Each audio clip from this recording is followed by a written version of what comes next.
Good morning, everyone. You're listening to Out and About with Elaine, and this has just been a really great show today, and I really appreciate your patience with me this morning. I was a little off kilter today, but okay. I know he's wanting to know if I can pronounce his last name. Okay, in studio I have Chris LaMontagne. You got it. Yes. That's right. All right, I'm going to call him Chris for the rest of the show. Phew. Chris, thank you so much for coming. He lives in Connecticut, believe it or not, and he came on our show. I met Chris through Facebook, and I kept admiring his art. I mean, this is truly works of art. I mean, unbelievable. But I wanted to know how you got started in this beautiful. I mean, this is just amazing. I mean, I can't draw a straight line, Chris, but to appreciate art like this is just amazing. So how did you get started in the business? Well, you know, I get that question all the time. It's a lifelong passion. I've been doing this since I was a small child. I mean, Really? Even in kindergarten, you know, playing with wood scraps. I mean, I grew up in a family of woodworkers, so, you know, when you're around it all the time, you just absorb it. And from the first time I was handed my first pocket knife, the passion was lit. Really? So, but it kind of goes hand in hand with, you know, my drawing and painting as well, because it's all related. You use the same area of the brain for the creative aspect. So, but it's something, you know, I've done all my life. I don't really have a recollection of not doing it. So, I mean, every day, even now, I always carve a little bit, even if I have other things to do. I have to keep my hands and my head in tuned all the time. Very important. I mean, if I take time off, you start to lose a little bit. I can't really explain it, but to keep the constant mindset, consistency is big. Right, right. So. It's like a great a great writer. I know that Steve Bochco and others had said that too, that they get up like at 4 o'clock, they write a few lines of a show or a script every single day. And I think Stephen King does the same thing, because writing craft like this here is just really remarkable. Yeah. Like you've heard the expression, strike while the iron's hot, you know. I'm the same way. I mean, no matter what I'm doing, if I get a sudden inspiration, I have to get to it. I have to drop everything and just, you know, focus on that. Right. And focusing is a big part of what I do. It's kind of hard to explain. It's, you know, I'm really hard to communicate with sometimes while I'm working, because my mind just isn't there. I just kind of tune everybody out. Right. Like right now, my mind isn't on working so much, but Good. But it's just sometimes it's that intense. Right. Yeah. So you learned to perfect your craft at a very, very young age then. Well, it never ends. I mean, I'm still perfecting it. Really? You know, even I think you got it. you know, almost 50 years later, still perfecting it. It never ends. I mean, the basic fundamentals, you know, were learned early on, but your speed and your concentration and getting proportions right and all that constantly improves over the years. Now, when you see a piece of wood, what kinds of wood do you like to carve into? Well, I mean, every wood has a purpose, and every purpose has a wood. A lot of my work does get painted, and I use a lot of linden and pine, because they're very plain woods and they absorb paint well. But I do also do a lot with hardwoods too. But a lot of times when you're carving hardwoods, you don't paint them, because they're more interesting to look at natural. With the grain and everything. But also the subject matter plays a big part of it. Like, you know, Santa is a very colorful character. Right. And so, you know, it lends itself well to being painted. But now if I'm doing wildlife, you know, sometimes a bear or an eagle, sometimes they look better natural in hardwood. And also the customer determines that. I mean, well, most of my work is made to order. I see. So, like, right. I mean, this piece here is sold. I just haven't delivered it yet. So the customer determines a lot of it, you know. But I'm not locked into any one type of wood or any design. I mean, I'm very flexible. You know. Right. So there's some guys out there that just prefer to stay with, you know, one type of wood or one subject matter, but I'm pretty dynamic when it comes to that. Yeah, I noticed that you were carving these wonderful little, what is it, Christmas one? Do you Yeah, I've have got a these? little, Oh, yeah. little one right here. This is Yes. a little one, but this Yeah. is just scrap. This will be cut off, and that'll be painted. That's pretty much a smaller yeah. version of this piece. Can you see that, guys? Yeah. Yeah. I work in all different size And what ranges. kind of wood is this? That's linden. Linden wood? Yeah, yeah. Oh, It's that, which is considered a hardwood, I'll put it right here. but it's very good for painting, Actually- painting work. I'll put him right there. Yeah, there we go. What are some of the challenges when you do carve into wood? Because sometimes, you know, I know that you're a perfectionist and you would never make a mistake, but I mean, like, what are some of the challenges in a big, large piece? Like, I seen this huge bear that you had. And Well, the biggest challenge with the largest pieces are moving around and the physical aspect. It's very labor intensive physically. And as I get older, I think you'll see a lot of my stuff start to shrink. But just because it's easier to handle, easier to ship, you know, easier to move around. But I mean, with a lot of the real large pieces that you've probably seen, I mean, I have heavy equipment that I move stuff around with, and I'm pretty set up for handling, you know, large pieces. I actually, especially in the summertime, I really love to work on the big pieces because I'm outside in the sunshine. yes, and, yeah, you know, yeah. in the wintertime, I prefer to do the smaller stuff because I'm in a nice cozy shop. You know, but I work around the weather. You know, the weather kind of determines my schedule in a week. Right. You know. I wanted to ask you, how long did it take you to make this beautiful piece? Well, it varies, you know. Sometimes I'll work on 4 or 5 pieces at once. Oh, really? And I'll set up and I'll do kind of a production line of painting because I'm using all one color and then I'll use another color. So to narrow it down, I could do a piece like this in a couple days. Wow, really? Start to finish. But do you start, I mean, like, can you take us through the steps of, like, how did you create this wonderful piece? Well, Because you started with a block of wood. Yeah, well, right? the first thing, especially if it's a new design, okay, everything gets drawn in 2D. Sketching is a big part of the process because you make all your mistakes on paper first. Wood's expensive, and you know, and it kind of preps you for the sculpting process by doing it because your brain is kind of lasering in the design. Now, if it's something I've done over and over again, I won't re-sketch it. Again. Right, you don't have to. Yeah, I don't have to. I mean, I have it memorized, and I keep the original sketch close by as a quick reference to look at it to kind of remind me where I was. But I spend a lot of time in prep, in design. You do. Okay, once you got the design down pat in your head and your proportions figured out, then I just go right to it. I just attack the block, basically, is what I like to say, because it's because the initial roughing has to go very quickly, because that's where the physical part is. So by the time you're tired, you're doing the more detailed stuff. Right. Doesn't require the same physical energy. And also, while that image is fresh in my head, you know, I got to do it because if I get distracted, I have to go out for a couple hours, do something. That's not good. Right. You have to pretty much focus. I mean, towards the end, when you're doing small details, yeah, you can take a break and come back to it. But certain things, you don't want to lose your train of thought. Well, I was looking at this beautiful cape that you have here, and it has many different nuances as far as like the sculpture, the Yeah. little, Well, you know, this is- like it's inlaid of wood, every single place, every single. I mean, this is exquisite. I mean, I'm just really. That's well, my style is very amazing. very traditional. I mean, that's all texture from the tools. I don't use any sandpaper. A lot of people say, really?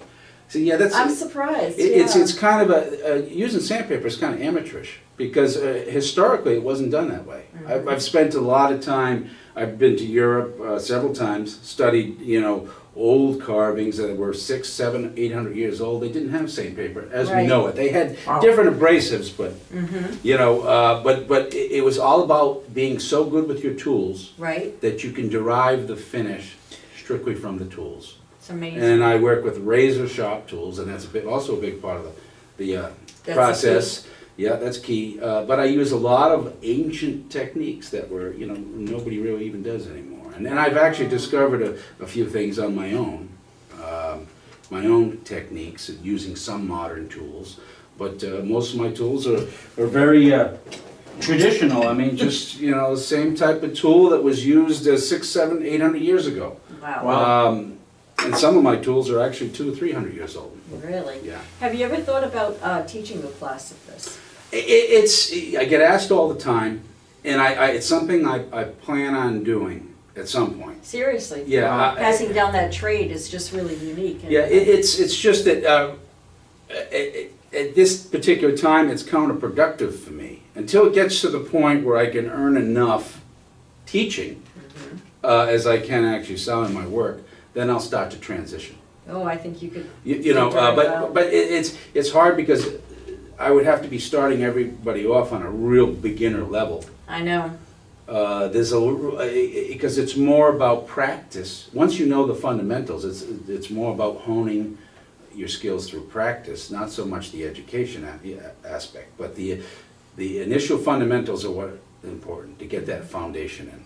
Right. You know, in which I spent a lot of time cementing A that lifetime. foundation in the beginning. Right. Yeah. We've got to take a quick break. Okay. But this is fascinating. Our number here is 508-222-1320, and we'll be right back after these messages. Chris is in the studio, and we've got so much more to talk to him about. You can put me on. Okay, so in break, I wanted to ask you, how long does an average piece take to create? Well, there's no such thing as an average piece. No, that's true. That's true. But I mean, some of the quickest things I do are like the little bear on the table there. That's probably about an hour and a half, give or take. Wow. All depends on how that's tired okay. I am. Yeah, and but the size doesn't always determine the speed. It's the detail. Like that little Santa there probably takes as long, if not longer, than the bear, as small as it is, because the detail is where the time is. Right. You know, and then paint. Some pieces are more elaborately painted. Now, will you paint this piece Oh yeah, like yep, this here? yep. That'll pretty much be painted as the same color scheme as this guy. And an average cost of something like this? Well, the little piece you hold in there is about $65. You know, all finished. Right, right. But you know, this piece here on the table is $450.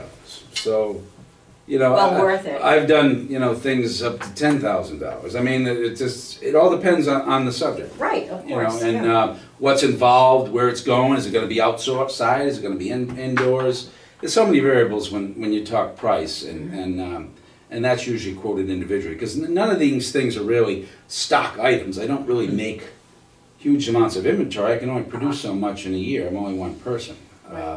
Most, like, I'm doing a batch of these real small Santas here right now. I'm doing like 30 of them. Most of them were ordered last year. So it's kind of a long wait to get my work. It's not, I can't just turn things around in a week. I mean, if someone is serious about my work, they get put on the list. You just can't just go and walk in and buy it off the shelf. I do keep a few things around. I have to show people things, you know. But I'm not one to make, you know, to produce lots of inventory.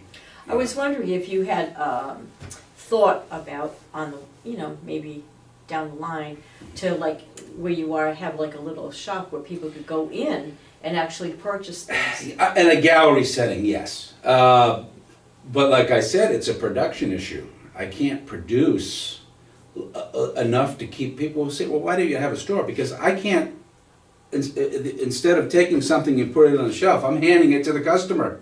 Right off the bat. It doesn't, I'm so busy. Right. It doesn't make sense. It's counterproductive. Right. Now, I do some spec pieces for my videos on YouTube, and then usually they end up selling. Can you explain that?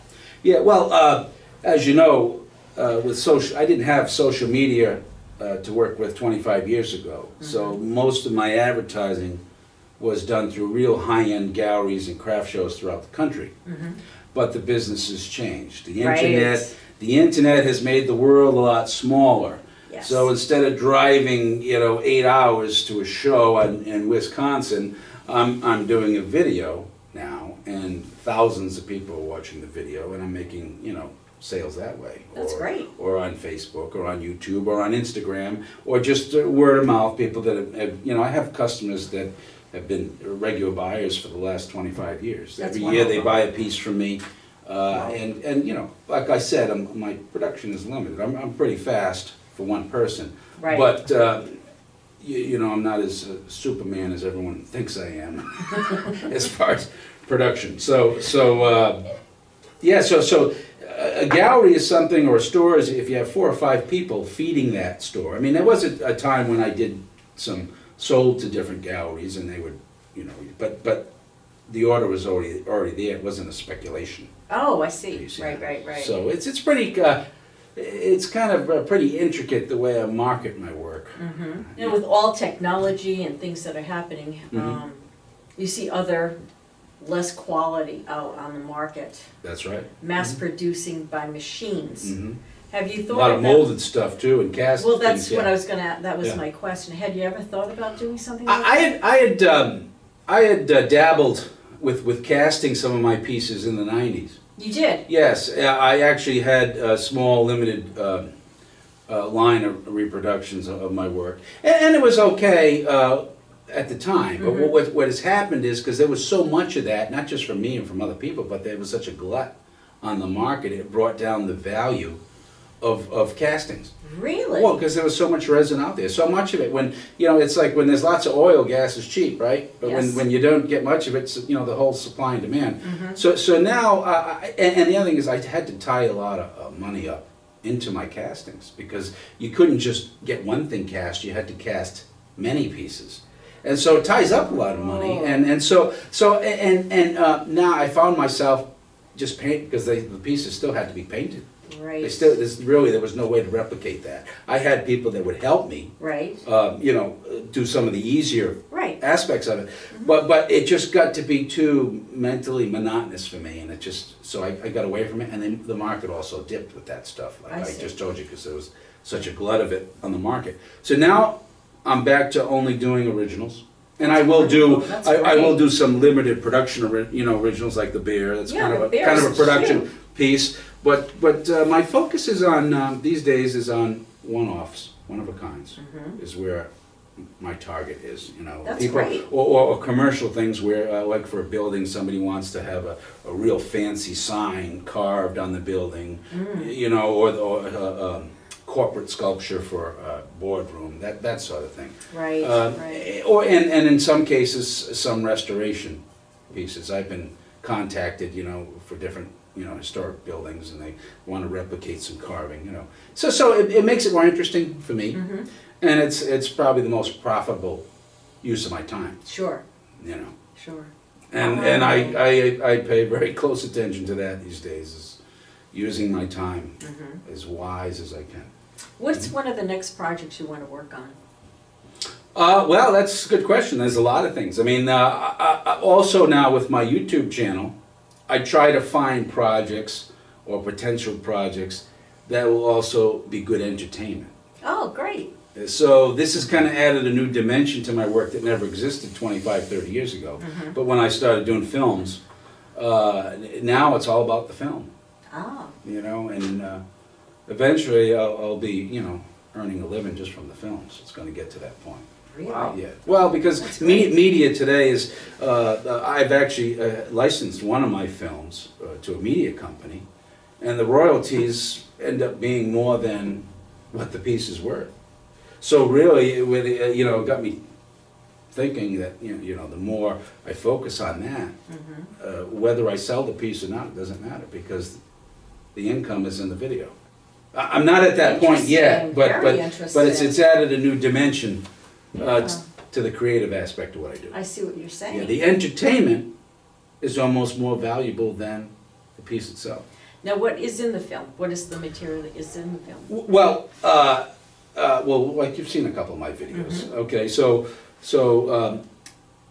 the way I time lapse the videos from start to finish is entertainment. Yes. It makes people watch. Okay, and so that becomes valuable to media, because media can use that video in commercials, and it keeps people watching. Okay, so attention is the new commodity, I like to say. Interesting. With YouTube, particularly with YouTube, but also it works with Facebook and Instagram as well. Wow, very interesting. This is a whole new, I hadn't even thought about that. It's new to me. Great. It's really it's only been the last three or 4 years or so that I've been doing videos. I mean, I've been Right. carving and doing this type of work all my life, but I never considered myself a filmmaker. You know what I mean? Before, Right. so it's kind of it's given me new motivation Right. with my work and That's in a lot of great, ways, though. yeah. I mean, see, it's more creativity that you didn't know you had. Yeah, and it's a visual. It's all Yes. visual. It's all Well- part of you know. So it lends itself well Right, right. to my projects. Right. We do have to take a quick break, and if you have a question for this wonderful craftsman, call us at 508-222-1320. Facebook Live, friends, you can catch Chris and his wonderful work and YouTube channel. You should give a shout out to Sure, what's your sure. YouTube channel? If you just search Christopher LaMontagne on YouTube, I'll come right up. Okay. I'm one of the only ones with that name, so The one, the only. yes. All right, we'll take a quick break and we'll be right back after these messages. Good morning, everyone. We're in our last few minutes of our show. Our number here is 508-222-1320. Good morning, everyone, on Facebook Live as well. So, Chris, you wanted to mention your next step. What is the next step for you? Well, I'm trying to get a TV show going, sort of modeled after Yeah. the old Bob Ross show, only with wood carving. Whereas every week or every show we carve something, Yes. you know, from start to finish. I think that's great. Yeah, so I'm working on it. I've got a couple feelers out there, but I haven't really pursued it as aggressively as I want to, just because I'm so busy. But I'm looking to get in with a producer or somebody that can do this for me. You know? Absolutely. I know, like, here, Mhm. I think every city and town has local cable access, and you can do that, and it goes statewide too, so it might. Well, I'm thinking a little bigger than statewide. Oh, So I'm- sorry about that. You're Yeah. talking about like PBS Yeah, or whatever. I mean, I want a national program, yeah. Sorry. Well, again, it comes right back to my whole, you know, to being efficient Yeah. and proficient.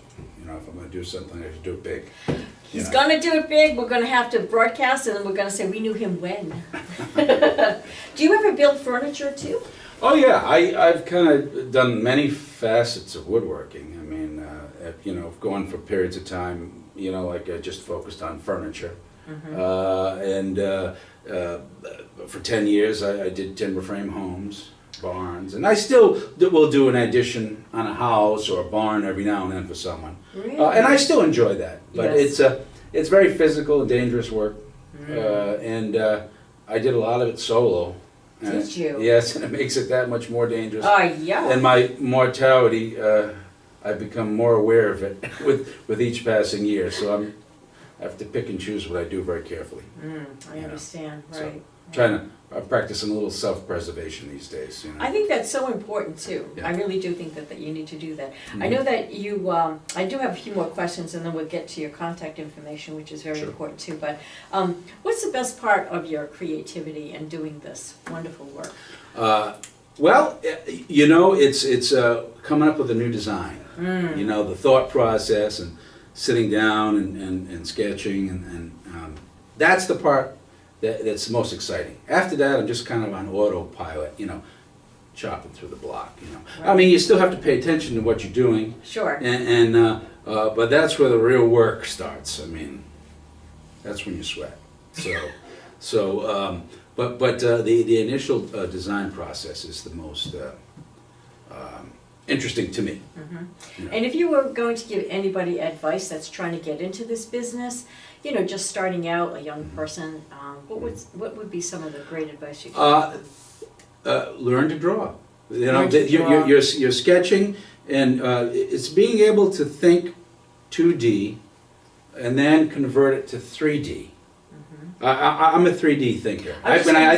When I look at something, I think about what it looks like on the other side, and on the areas that you can't see from a front view, and you have to be able to think like that. Well, what's on the other side of that? And a lot of it is just visualization. So Right. once you get that part in your brain exercised and you master that, it's so much easier to actually go to the 3D, you know. And I think you see a lot of carvings out there today, chainsaw carvers and that sort of thing. A lot of these guys came from the tree industry, Oh, and then they get it, but they don't have the art background. right. You know what I Right. mean? I cut down trees, but I also have the art background. So this is what kind of helps me go a little further than they do. You know? I have a really important question. When you say you see a piece of wood, Mhm. you decide in your mind what that's going to look like? No, first. How does that, or do you draw something first and then create? Okay, the first thing is, I see dollar signs. That's the first thing. You heard it first. Okay, so then the customer brings those dollars to me. Okay, then it's the design process. Gotcha. Then it's not as spontaneous as a lot of people think. A lot of people think I just kind of grab a block of wood and just start wailing away at it. It doesn't work like that at all. It's very strategic. At least I do. I mean, other guys might work, other people might work differently than me. I mean, they just, but I'm pretty calculating when it comes to work. And I think of, is there a market for this? Right. Especially if it's a speculation piece or a piece I'm doing for a video. Right. Is there universal interest in this? It's a question I ask myself. Oh, right. Santa's, for instance. Right. Okay. But when someone comes to me and they say, Chris, I want you to make this. And I might make some suggestions. Well, we can do it this way or we can do it that way. That's the beginning. That first contact with the customer or for commission. And so that's really the beginning. That's great. This, when you see me chopping away everything, that's all way later. You know what I mean? But there are times when I will get a very interesting piece of wood and I don't have a commission for it, and I envision it as something, and then I will start to design in my head, then on paper, and then pursue it. But it's, at least from my perspective, I'm a little bit more calculating with a lot of things I do, so. Great, and my hope that answers the question. It does, see? Inside information here, guys. Yeah. Okay, so our last question before we wrap up the show is, how can people contact you? I'm very easy to get in touch with. I'm a big phone person, but I have a website. It's ChristopherLaMontagne.com, and that will also connect you to my Instagram site, which has pictures of my work, which is at LaMontagne Christopher. And I'm all over YouTube and Facebook. Just all you got to remember is my name, Christopher LaMontagne, and you can find me very easily on YouTube, Facebook, and pretty much anywhere else. Great. Thank you so much for coming on today. Thank you for having me. My pleasure. Okay, folks, we're going to play some music, and but I did want to thank my special guest. I want to thank Richard Lunt, Jim Corbin, our meteorologist. I couldn't do the show without you, and Mike Catanzaro, my producer. This is great. Next week, I wanted to tell you that we have Anthony Stevens back in the house. He's going to be coming on. He's our Attleboro Police Department's crime stat guy, and he recently got married, so we want to congratulate him.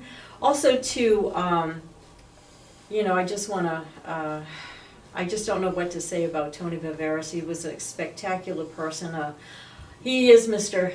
Attleboro, and he will be greatly missed. So I want to tell you that if you have an idea, if you're a nonprofit, would like to come on our show, it's easy. Just drop me an email at radiolady34@gmail.com. My name is Elaine Laroche. I'd like to thank you all for watching and listening to us today, and I hope that you will meet me back here next Saturday to find out what's happening in our community. Thanks, everybody. Have a great week.